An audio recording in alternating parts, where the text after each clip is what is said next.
L'home hauria assegut dins l'ombra del passadís, davant la porta oberta cap a fora.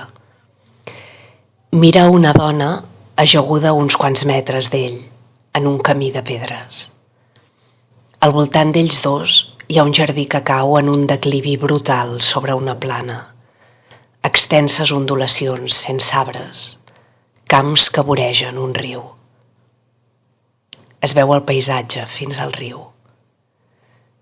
Després, molt lluny i fins a l'horitzó, hi ha un espai indecis, una immensitat sempre calitjosa que podria ser la de la mar.